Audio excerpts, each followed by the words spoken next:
Could you just describe a little of what was leading up to and what the tension was like? Yeah, I was a cub reporter for United Press International in Montgomery, Alabama, back during the Civil Rights days, and this would have been around 1963, 64, somewhere in there. And we were constantly being sent out on the road to cover the various civil rights disturbances. And of course, Montgomery was sort of Martin Luther King's first place. I mean, he had a real attachment to the place. I think that's where he gave a couple of speeches, and I know that. So we would go out and cover them. And first time I met him was in Selma, Alabama. Okay. This would have been probably a year or more before the marchers went across the Edmund Pettus Bridge, and that became such a famous sight. But he was a very, and as soon as you met him or got around him, you just felt that, hey, I'm in the presence of some great person here. At the time, he was viewed as a evil rabble rouser, nigger this, nigger that. He put up with an enormous amount of stuff. But whenever I met him and his wife, I can't remember her name right now. Coretta Scott Yeah, King. Coretta Scott King. And she had an equal amount of that glow. They were very hospitable, and you had to, sort of work through a chain of command to get to him. You just didn't walk right up and say, grab him by the arm for an interview. So through him, I met Stokely Carmichael and Jesse Jackson, and some of the civil rights people of years later. John, I think it was John Lewis. I can't remember all of their names right now. But anyway, we were in somebody's house, and they were sitting in the living room, and just got up, shook hands, glad to see him. I mean, they knew what United Press International was, so they were never hesitant to welcome a white reporter in, because we were their channel to the outside world, outside audience was watching, and that's what they were shooting for. So I saw him a number of times after that. We were never really personal, but we met, and if I saw him at the airport, I'd nod at him, and he'd nod at me, and always a gentleman. Always, he's working on something bigger than I'll ever be, and it was a pleasure to cover him. It wasn't so much a pleasure to cover the civil rights stuff. I mean, it got pretty violent sometimes.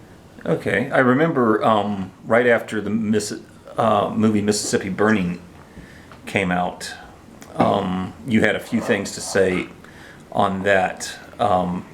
There was a brief portion where of the movie where reporters were being beaten up, mm-hmm. and you were in the middle of that. We had our share of it. There was no doubt about it. I was shoved about sometime, and I was threatened, but nobody ever actually beat me. And the reason for, even though other UPI reporters had been beaten, and one of my good friends got a pool cue smashed right across his face and broke a tooth, and in those moments whenever a peaceful march would turn violent, things got pretty hairy. It reached a point where I was carrying a gun, and there's nothing that would grab your attention if you're in a small car like I was. I drove a Corvette at the time, not a Corvette, a Corvair, a little Chevy Corvair, and going down a dark road in Alabama or Mississippi or South Georgia, and you see these headlights coming up fast on you. You're the only ones on the road. You don't know what they are, who they are, what's going to happen, and you're just trying to get from point A to point B back into civilization again. That was always scary, and whenever you did find yourself into the crowds, you were there for a purpose. For you were doing your job, and I tried to blend in. That was our job, not like TV people do now, where they become part of the story with all of their equipment. All I had was a pencil and a pad, and I could stick that in my back pocket. As a matter of fact, one guy that I knew worked for the New York Times. He invented the little stenographer's notebook that could fit into a pocket by taking a regular stenographer's notebook and over to a paper store one time and putting it down on their machine and just whacking off the amount to make sure that you could stick it in your pocket or your back pocket or something like that. Okay. To make you less noticeable. But anyway, it was in Selma, and the only time I ever wore a helmet, we had a new bureau manager in Montgomery, and he said, now we're going to do things different because we're concerned about everybody's safety. And so they handed out helmets? We had a handed out helmet. And of course, I didn't want to wear it because the helmet just Draws attention to the fact that you're a reporter. Might as well put a red light on your head. And sure enough, I got into a crowd that turned into a riot in Selma. Now remember, this was a long time before most people knew where Selma was. It was the dirty old days. And I stepped into a phone booth to call in my story, with my little helmet. And I'm on the phone to Atlanta dictating, because we didn't have cell phones. We had to use the old quarters machines and operators and stuff like that. And the desk man in Atlanta was taking dictation, and suddenly the door burst open. I mean, we got people running around all over the place around this telephone booth, which was on the corner and right across from the sheriff's office. And a deputy sheriff, big bulky guy, big red face. I mean, it was typical redneck kind of deputy that you have in your imagination. And he pushed open the door and he yelled at me. He said, "What are you doing?" I said, "I'm making a telephone call." He said, "Did the sheriff say you can make a telephone call?" I said, "Dumb me." I said, "Does the sheriff own the telephone company?" And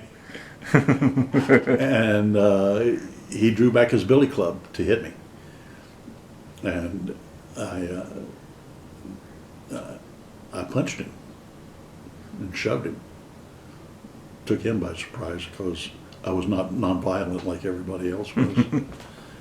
So I ran out of the phone booth and across the street and into the sheriff's office, right straight up the stairs and into the sheriff's office, who had they had windows overlooking the town square there, and the desk sergeant luckily had seen it all, had seen the incident, and he was just laughing his butt off because the deputy was chasing me, and and so they calmed him down, and once again I got out of town. But I eventually was persona non grata there, that in that lovely little town. There was, whenever I had gone in on one time, it was a rainy kind of day, fall or something. And somebody, they had seen me around, but I hadn't been there that often, so they didn't exactly know who I was yet. And I was wearing a tan raincoat.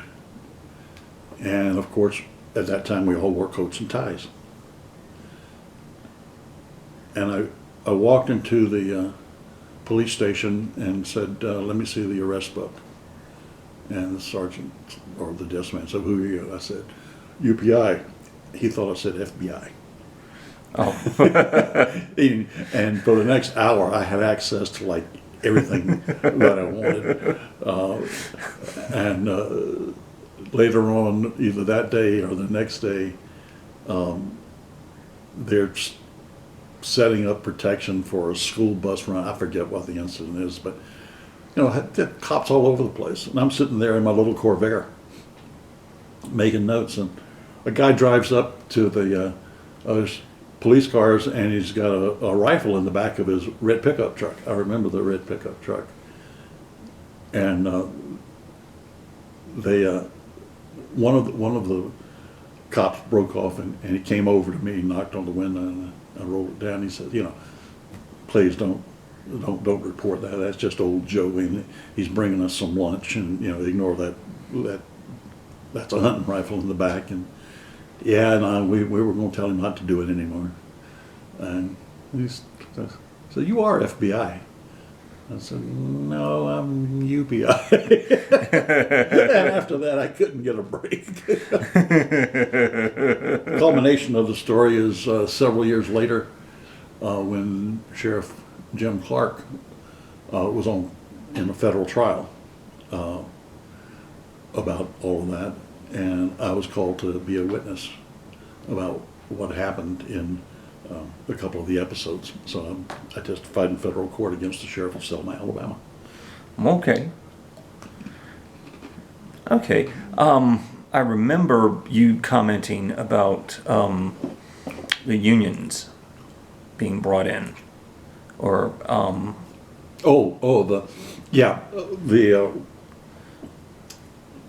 and then a lot of the shenanigans stopped after the Longshoremen's Union were made reporters. Right. Well, they weren't made reporters.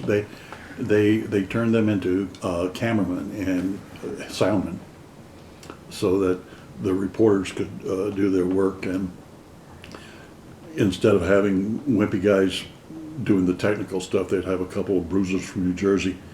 And that from the docks, or wherever they got them from. But they'd have their sleeves rolled up and the biceps showing, and they weren't afraid to get in there and jostle. And the cops did back off. We weren't so much concerned about the cops as the vigilante types. Right. Well, that's what happened in Mississippi burning. Is the vigilante types were just attacking reporters. Yeah. But, they go to a bar, they get drunk up, they're all caught up in the excitement, and they can't do anything about the law, which is being enforced, but they viewed us as the key. We were the outside agitator. We didn't actually do it, but we brought in the outside agitators. Mm-hmm. They were coming for publicity, and there was no use talking to them and saying, if this was happening, I wouldn't be here, okay? I'm here because of this, not to cause it. All right. So when you see Trump nowadays threaten reporters during his speeches, or he did it in 2016, mm-hmm. Is that does that cause you to recollect? Sure. Because you were right in the middle of it. Well, he's heading down that same road, stoking that angry racist base. Yeah. And saying that the press is the enemy of the people, the press is causing all of this, the press this and that.